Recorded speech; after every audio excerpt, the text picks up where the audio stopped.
France, 1918. The American Red Cross brought its special brand of courage and compassion to the front line of the war, supporting hospitals and transporting the wounded.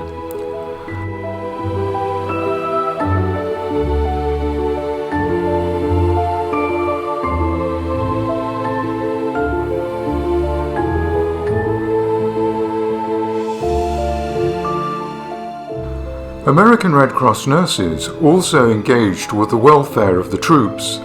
Often this added the message their soldiers were remembered with appreciation by those at home.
America, 1918. There was another war, a war against an invisible enemy known as the Spanish flu.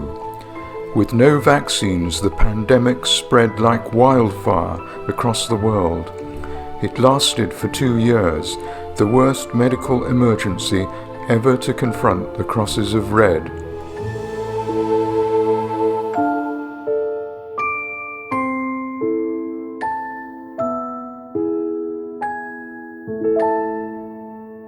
But in the aftermath of the Great War, there was another challenge for the Red Cross.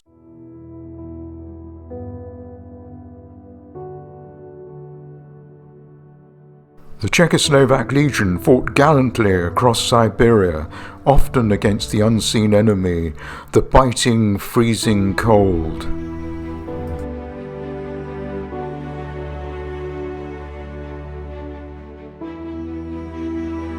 They were battle-hardened veterans of the First World War and the Russian Civil War.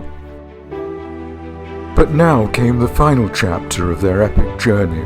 57,000 legionnaires, some with wives and children, waited to be evacuated from Vladivostok.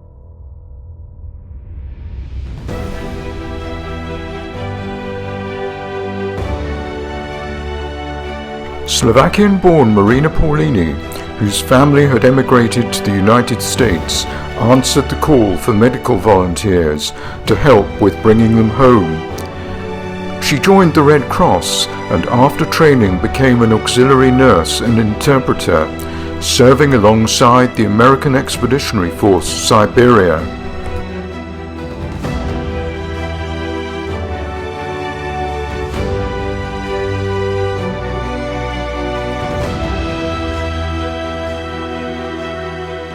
She was joined by fellow countrywoman Marie Velishek. Their mission was to look after the soldiers on the long sea voyage who had been wounded in battle and the many suffering from frostbite.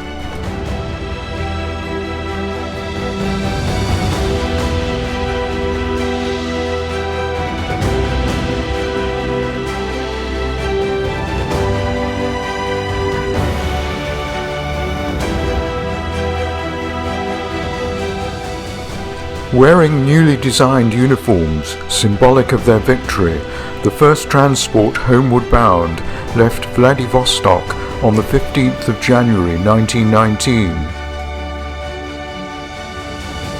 On the 13th of August, Marína Paulíny and Marie Velishek boarded the steamship Heffron, the 8th transport to leave the country. The voyage planned to run through the Suez Canal to Trieste, Italy, and then to Prague by train.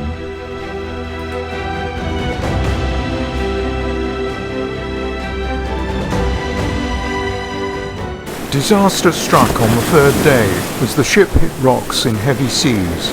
It took on water, but rescued just in time and towed by a salvage boat to Moji, Japan, then to Kobe for repairs.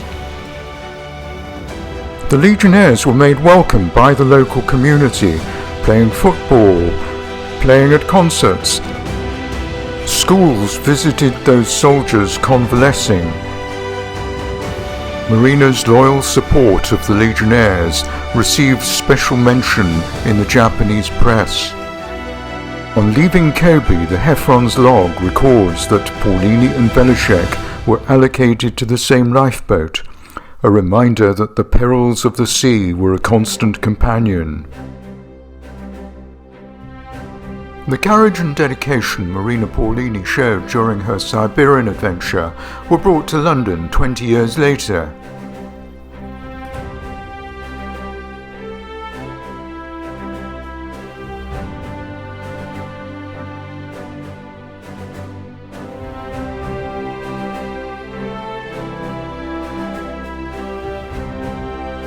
During the Second World War, she was second in command to Helena Banashova in the Czechoslovak Red Cross.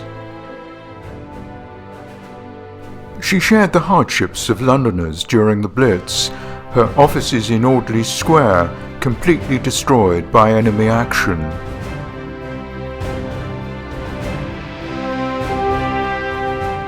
Amongst the many calls on the Czechoslovak Red Cross were to get the food parcels donated by Britain, America and Canada to prisoners of war and dispatched from Geneva, Switzerland.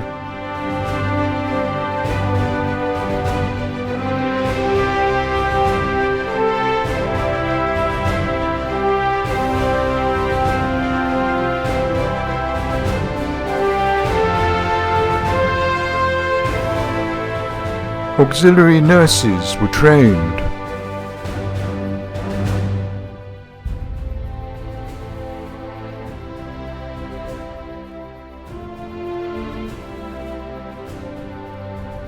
Support was given to the military convalescent home at Windsor, where Queen Elizabeth, the Queen Mother, paid a visit, meeting and talking to the soldiers.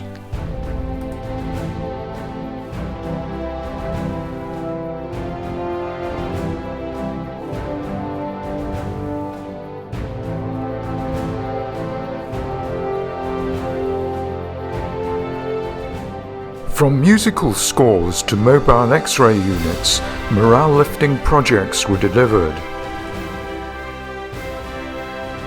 Patriotic knitting groups were encouraged.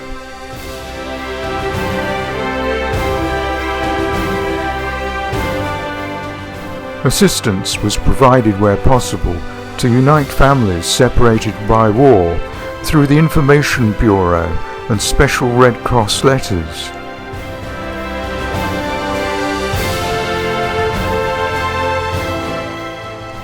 1944, and Marína Paulíny travelled to secure continued humanitarian aid from America. She joined Foreign Minister Jan Masaryk at the Philadelphia Conference, which made its historic declaration on human rights. Meetings were held in Canada. Her extensive lobbying ended in Geneva itself, where the mountainous supplies of food and medical kit were held, ready to be delivered where needed.